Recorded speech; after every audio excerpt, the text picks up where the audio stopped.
Hi అండి, నమస్తే. నేను మీ వందన. ఈరోజు స్పెషల్ చికెన్ ఫ్రై అండి. ఈ పద్ధతిలో చికెన్ ఫ్రై చేస్తే లోపల మంచిగా సాఫ్ట్గా, అలాగే బయట వైపు క్రిస్పీగా మంచి గ్రేవీతో కూడా వస్తుందన్నమాట. మనం రసం, సాంబార్ ఇలాంటివి ఏవి లేకపోయినా కూడా అన్నంలో కలుపుకొని కూడా తినొచ్చు. ముక్కలు కూడా మంచి టేస్ట్ వస్తాయి. ఒక్కసారి ట్రై చేయండి. దీనికోసం 1/2 kg వరకు నేను చికెన్ తీసుకొని 2 సార్లు కడిగిన తర్వాత ఒక 2 టేబుల్ స్పూన్ల కారంని వేసుకున్నానండి. అలాగే 1 టేబుల్ స్పూన్ ఉప్పు. ఇక్కడ మీరు కాశ్మీరీ చిల్లీ పౌడర్ ఉంటే అది కూడా కాస్త వేసుకోండి, అలా అయితే మంచి రంగు వస్తుందన్నమాట. అలాగే ఒక చిటికెడు జీలకర్ర పౌడర్, 1 టేబుల్ స్పూన్ అల్లం వెల్లుల్లి పేస్ట్, అలాగే కాస్త పసుపు. దీంతో పాటుగా నేను ఇక్కడ గరం మసాలాను కూడా యాడ్ చేసుకుంటున్నానండి. ఇక్కడే ముక్కకి మంచిగా మసాలా కూడా పడితే ఫ్రై చేసినప్పుడు టేస్ట్ చాలా బాగుంటుంది. అలాగే 3 టేబుల్ స్పూన్ల పెరుగుని యాడ్ చేసుకుంటున్నానండి. ఇలా పెరుగు యాడ్ చేసుకొని మ్యారినేట్ చేసి 1 గంట సేపు మనం ఫ్రిడ్జ్లో కనుక పెట్టేసుకుంటే మంచిగా మసాలాలన్నీ పట్టి బాగా రుచిగా ఉంటుందన్నమాట. అలాగే ఈ పెరుగే మంచి క్రిస్పీనెస్ వస్తుంది మనం ఫ్రై చేసినప్పుడు. నేను చెప్పాను కదా, కాశ్మీరీ రెడ్ చిల్లీ పౌడర్ కనుక ఉంటే మీరు ఇక్కడ కొద్దిగా వేసుకున్నారంటే ఇంకా మంచి రంగు వస్తుంది. ఫుడ్ కలర్ ఎంత తక్కువగా వాడితే అంత మంచిది, అందుకని రెడ్ చిల్లీ పౌడర్ని వాడుకోండి. ఇప్పుడు స్టవ్ ఆన్ చేసి ఒక ఫ్రై ప్యాన్లో నేను ఇది చేసుకుంటున్నానండి. దీనిలో ఒక 2 టేబుల్ స్పూన్ల ఆయిల్ని వేసుకొని, ఆయిల్ వేడిన తర్వాత ఓల్ గరం మసాలా స్పైసెస్ అన్నీ వేసుకుంటున్నానండి. అవి వేసుకున్న తర్వాత నేను మీడియం సైజ్ ఉల్లిపాయలు 3ని చాపర్లో వేసి చిన్నగా చాప్ చేసుకున్నానండి. అలా చేసుకోవడం వల్ల మంచిగా రంగు వస్తుంది, అలాగే మన గ్రేవీ కూడా మంచిగా థిక్గా వస్తుందన్నమాట. ఆ ఉల్లిపాయలు వేగిన తర్వాత ముందుగా మనం మ్యారినేట్ చేసి పెట్టుకున్న చికెన్ని ఇందులో వేసేసుకొని మంచిగా కలుపుకోవాలండి. ఇది కలిపి స్టవ్ని లో ఫ్లేమ్లో పెట్టి మూత పెట్టి పెట్టేయండి. హై ఫ్లేమ్లో పెడితే త్వరగా మాడిపోతుంది, అలాగే లోపల వరకు ఉడకదనమాట. అందుకని లో ఫ్లేమ్లో పెట్టి అంతా మంచిగా కలిపేసిన తర్వాత మూత పెట్టి మధ్య మధ్యలో చూస్తూ కలుపుతూ ఉండండి.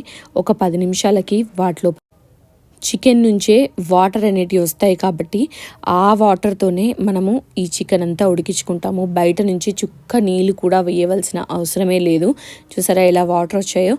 ఈ వాటర్ అంతా ఎగిరిపోయేంత వరకు కూడా మనం మూత పెట్టి కలుపుతూ మధ్య మధ్యలో దీన్ని ఉడికించుకోవాలండి. అలా అయితేనే చికెన్ లోపల వరకు సాఫ్ట్గా ఉడుకుతుంది. ఒక్కసారి మనకు ఇలా నూనె మీదికి కనిపించింది అంటే ఇంకా మూత పెట్టకూడదు.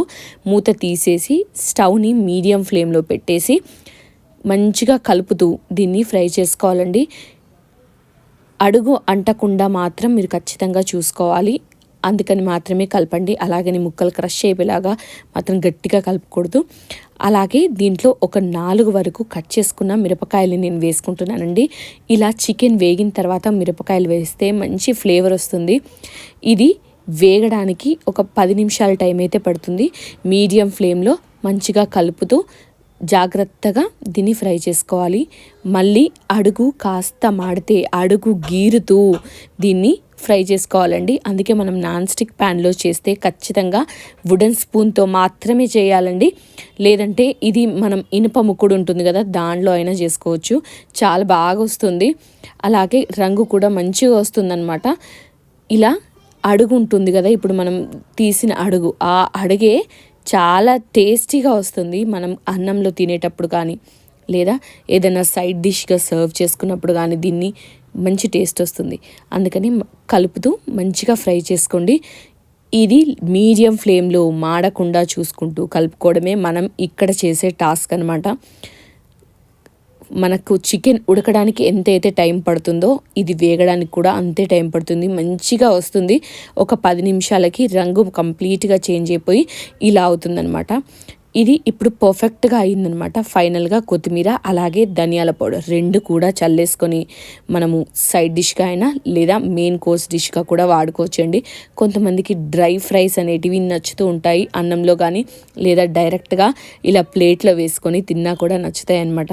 మా పిల్లలైనా మా వారికైనా ఇలా డ్రై ఫ్రై అంటే చాలా ఇష్టం. ఇలా ఫ్రై చేసుకొని వేడివేడి అన్నంలో లేదా ఊరికి అలా కూర్చొని ముక్కలు కూడా తినేయచ్చు, చాలా బాగుంటుంది.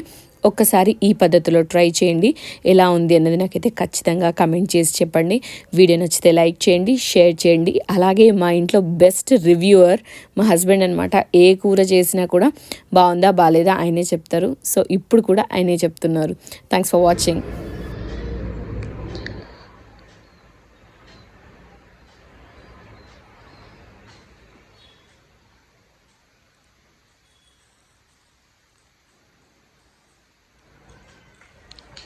బాగుంది, మంచిగా ఉడికింది.